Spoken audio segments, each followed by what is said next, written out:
여러분 안녕하세요. 세라의 은혜로 살리고 네 반갑습니다. 지난 시간까지 행복한 신앙생활에 대해서 나눠봤어요. 오늘은 그 7번째 마지막 시간이에요. 성도의 교제에 대해서 나눠보도록 하겠습니다. 예수님을 구주로 영접하여서 우리에게 생명의 주로 모시면서 우리는 생명의 유기적인 역사가 나타나게 되죠. 그런데 우리 성도의 교제도 그런 유기적인 역사가 나타나야 해요. 이 성도의 교제를 통하여서 우리의 신앙이 성장하고 성숙하기 때문입니다. 그러면 이 성도의 교제를 성경에서는 뭐라고 말씀해 주시는지 에베소서 말씀을 한번 보도록 하겠습니다. 에베소서 4장 3절에 보니까 평안에 매는 줄로 성령이 하나 되게 하신 것을 힘써 지키라 이렇게 되어 있어요.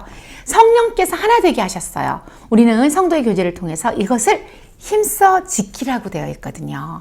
그래서 그러면 이 힘써 지키는 성도의 교제를 어떻게 해야 구체적으로 잘 지킬 수 있는지 첫 번째는 성도 간의 교제 중에 정말 중요한 건데 서로 다름을 인정하는 거예요.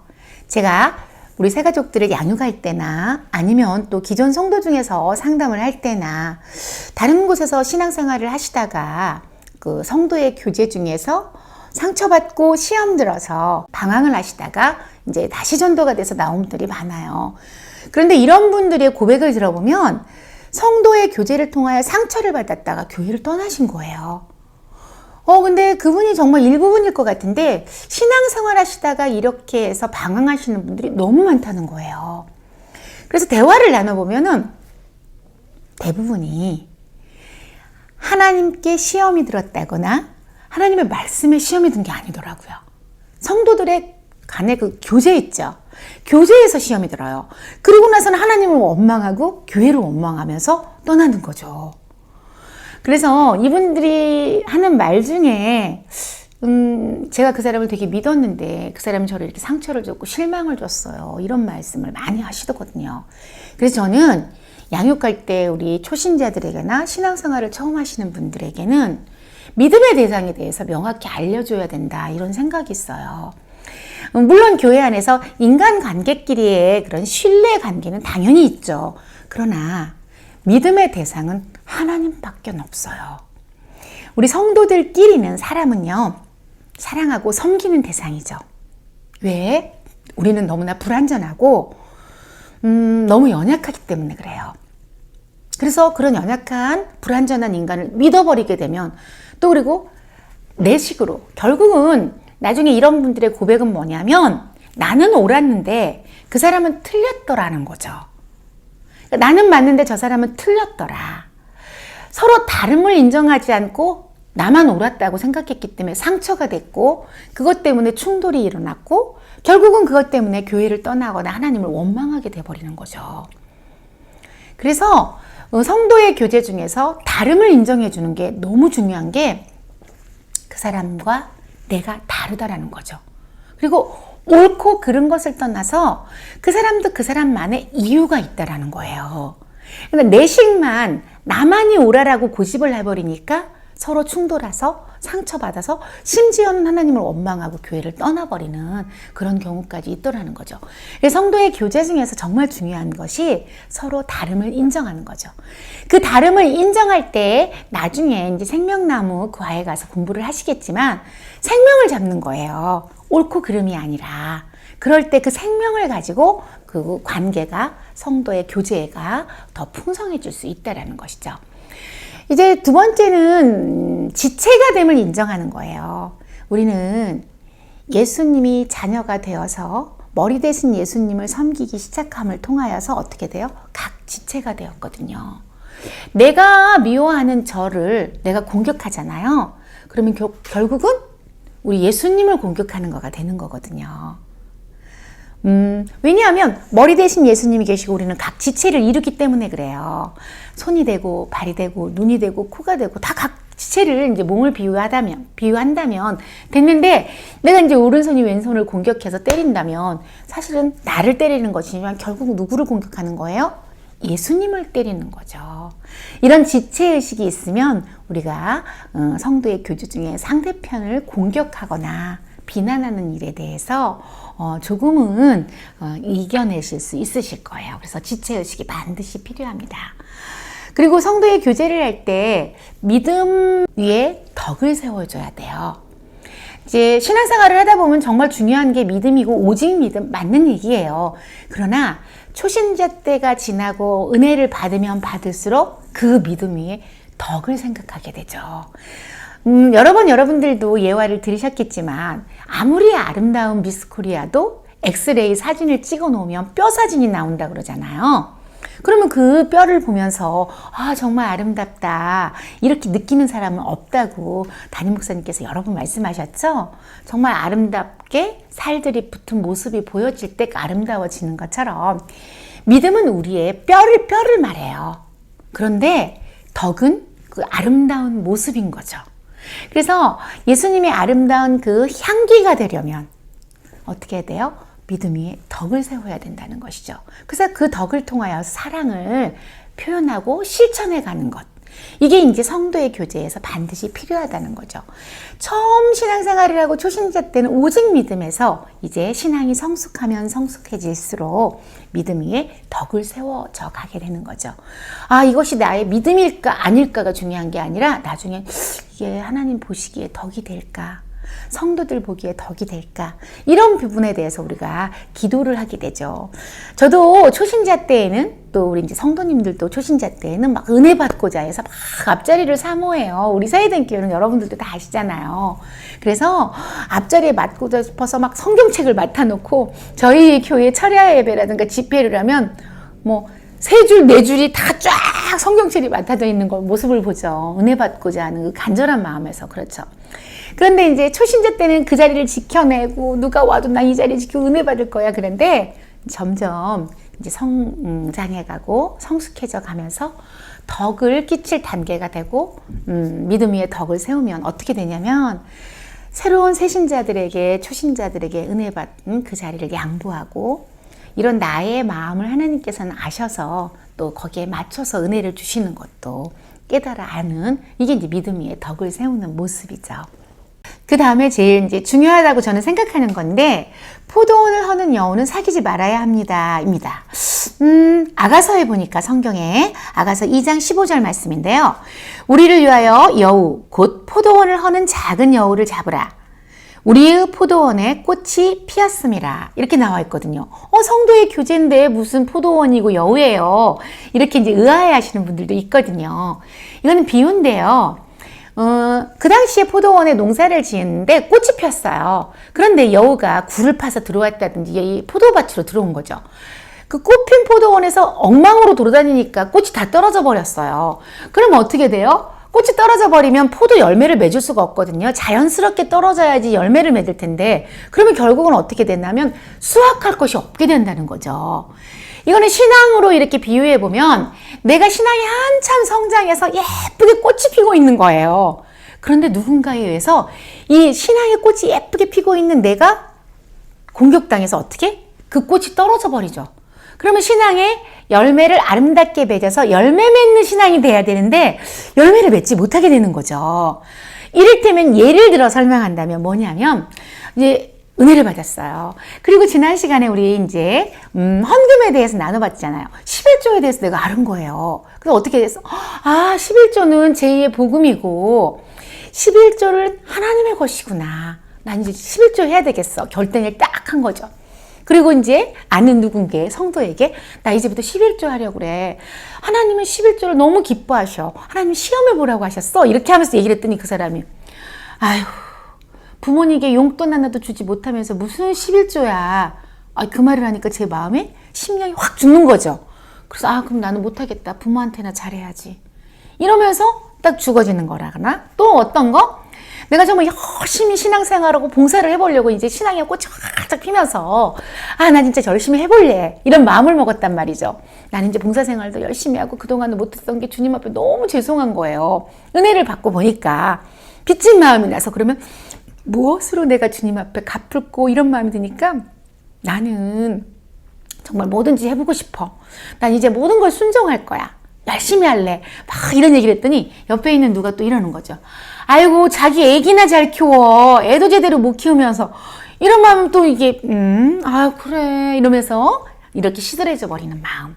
이런 거를 표현하는 거예요.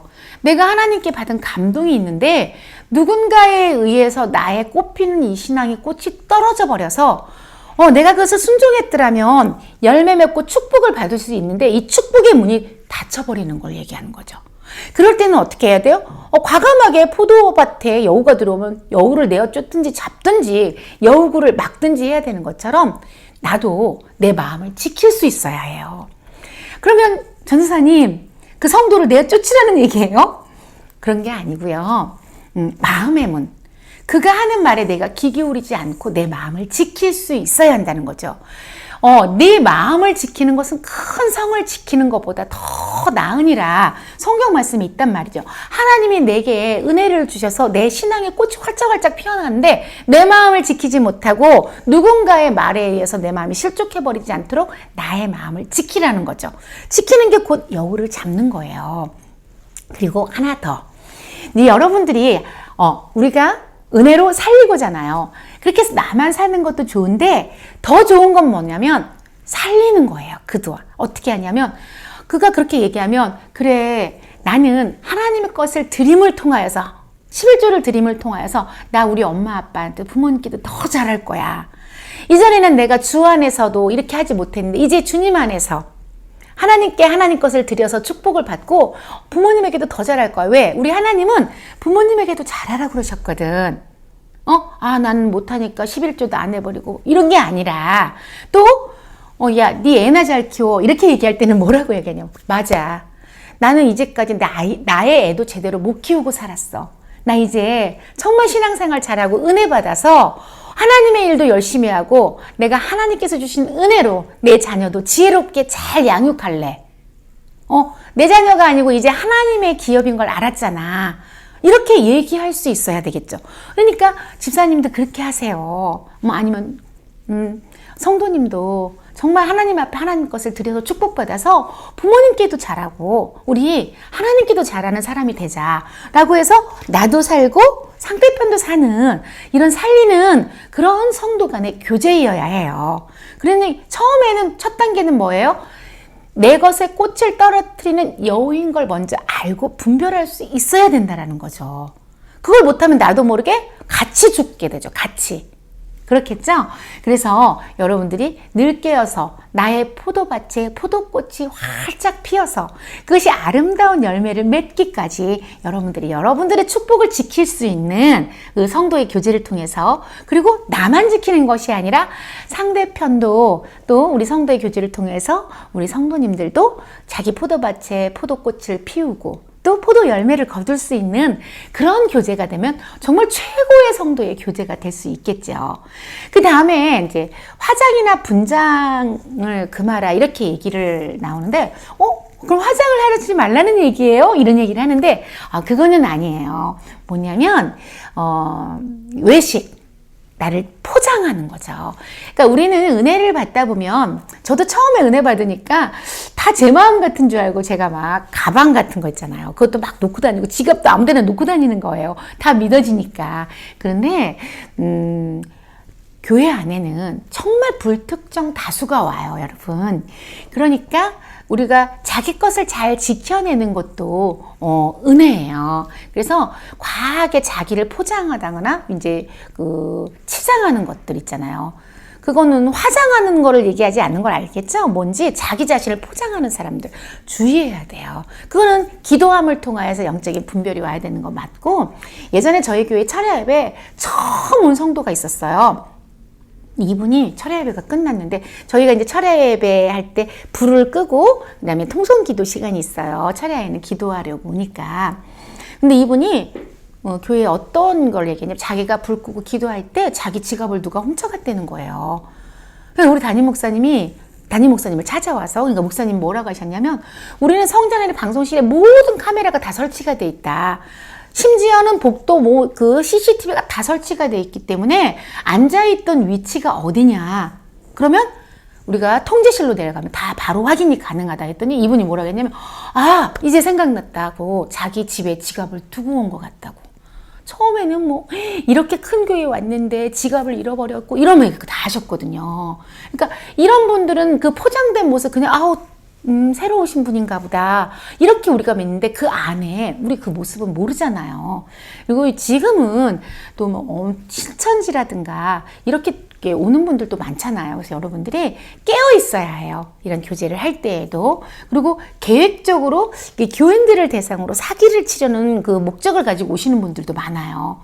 뭐 우리 교회는 그때도 그 교회를 돌아다니면서 사기를 치는데 우리 교회에서 잡혔어요. 그분이 아주 계획적으로 왔던 분인데 자주 온 거 아니고 딱 한 번 있었어요. 그런 분이 이제 그런데 결국 잡혔는데 처음에 너무 잘해주신 거죠. 뭐 김치도 다 담가다 주시고 전도도 너무너무 열심히 하고 뭐 봉사도 열심히 하고 그러면서 이렇게 돈을 하면 고리로 주겠다 해서 첫 번째 한두 번, 세 번째는 진짜 고리로 준 거죠. 그러니까 그걸 보고 막 많이 돈을 빌려다가까지 주는 사람도 있었어요. 근데 결국은 저희가 알아보니까 정말 교회에 충성하고 헌신하신 분들은 그런 데에 안 끼더라고요. 하나님이 막아주시더라고요. 그리고 하나님께 헌신을 하지 성도에게 그렇게 그 이자를 많이 받고자 그렇게 투자를 하지는 않더라는 거죠. 그럴 돈 있으면 우리 교회 성도님들은 하나님께 헌금을 하시더라고요. 그러니까 이런 부분 때문에 포장이나 분장하신 분, 화장을 하는 게 표현 자체를 이렇게 했을 뿐이지 그런 부분을 우리가 깨어 기도할 수 있어야 된다는 거죠. 성도의 교제 중에. 그리고 이제 마지막 번인데 육친보다는 영친 관계를 형성하라 이런 얘기를 해요. 육친은 뭐고 영친은 뭔가요? 이렇게 얘기하는데 육적으로 친한 것과 영적으로 친한 것을 얘기하는데 인간적인 친한 걸 얘기하는 거예요. 이 사람은 정말 나하고 딱 맞아요. 어쩌면 그렇게 취향이라든가 취미라든가 어쩌면 생각하는 것도 딱딱 맞는지 모르겠어요. 만나면 정말 재밌고 마음이 딱 맞으니까 시간 가는 줄도 모르겠고 뭘 해도 좋은 거죠. 그런데 신기하게 하나님은 점점 멀어지는 거예요. 예배는 멀어지는 거예요. 인간적인 이런 교제에 막 재미가 있다 보니까 저도 예전에 잠깐 그런 적이 있는데 너무 재미있고 좋은 사람을 만나니까 시간 가는 줄을 모르겠고 전도할 시간도 자꾸 피하게 되고 전도 모임이 있을 그 시간에 그 친한 그 집사님과 같이 놀러를 가는 거죠. 취향이 딱 맞으니까 대화도 잘 맞거든요. 가서 커피숍에 가서 차 마시고 같이 쇼핑하고 맛있는 거 먹으러 다니고 이렇게 돼버리는 거예요. 너무나 마음이 딱 맞으니까. 애들 교육에 막 세상 교육에 세상적인 거에 물론 아이들 잘 키워야지만 하나님 안에서가 아니라 세상으로 이런 분들 점점 하나님은 멀어져 버리고 예배는 멀어져 버리고 하나님 앞에 충성 헌신은 멀어져 버리고 인간적으로 이분하고 가까움을 통하여서. 그런데 영치는 뭐냐면 조금 부담스러워요. 이분을 만나면. 그런데 그래도 부담스럽지만 이분을 만나면서 나를 돌아보면서 날 위해 죽으신 주님이 기억나기 시작하고 내가 주님 앞에 너무 멀어졌어. 내가 하나님 앞에 이런 부분을 회개해야 해. 내가 주님 앞에 더 가까이 가야지. 주님 앞에 내가 더 잘해야 되겠다. 그래 주님밖에 없는데. 이러면서 자꾸만 예배로 하나님께로 우리의 마음이 열리는 걸 본단 말이죠. 최고의 영친 관계는 누구야? 우리 목사님이시죠. 강대상에서 선포하시는 정말 말씀을 통해서 영적으로 우리와 가까워지시고 교제를 해주시는 그리고 교육자분들 그리고 또 이렇게 신앙 안에서 근데 성도의 교제 중에서도 나 저 사람을 만나면 그 사람 맨날 하나님 얘기만 하고 교회 얘기만 해. 그런데 내가 주님이 생각나. 이건 영친이에요. 나의 입술에 정말 입의 혀처럼 나한테 너무 잘하는데 주님이 자꾸 멀어져 버린다면 이거는 육친이라는 거죠. 인간적인. 그러니까 우리는 정말 성도의 교제를 통하여서 신앙이 성장하고 성숙해지려면 어떻게 해야 해요? 이런 영친 관계가 많아져야 해요. 그러니까 여러분들이 신앙을 정말 점검을 중간중간 하고 하나님께서 우리의 신앙에 이렇게 브레이크를 걸 때가 있어요. 그때마다 기도해 보면서 우리의 신앙을 점검해 보는 것도 필요하다라는 거죠. 그래서 성도의 교제를 중에서는 이렇게 영친 관계를 하고 또 자기 마음의 밭을 지키면서 교제할 수 있어야 하고 그리고 하나님 앞에서 덕이 되어야 하고 그리고 다름을 인정하는 생명의 그런 유기적인 교제가 나타나야 하나님이 원하시는 아름다운 성도의 교제가 될 수 있습니다. 여러분, 이제까지 행복한 신앙생활에 대해서 7가지에 대해서 나눠봤습니다. 여러분들이 7가지를 통하여서 정말 나는 행복해, 나는 정말 행복한 신앙생활을 하고 있어 라고 고백하는 여러분들 되시기 바랍니다. 이렇게 지나가고 있는데 우리 성도님들께 주제권은 언제 하나요? 이런 문의를 많이 받았어요. 많이 기대된다고도 하고요. 여러분들 기도 많이 해주시고요. 다음 시간에는 주제권 로드십에 대해서 알아보도록 하겠습니다. 여러분, 다음 시간에 만나요. 은혜로 살리고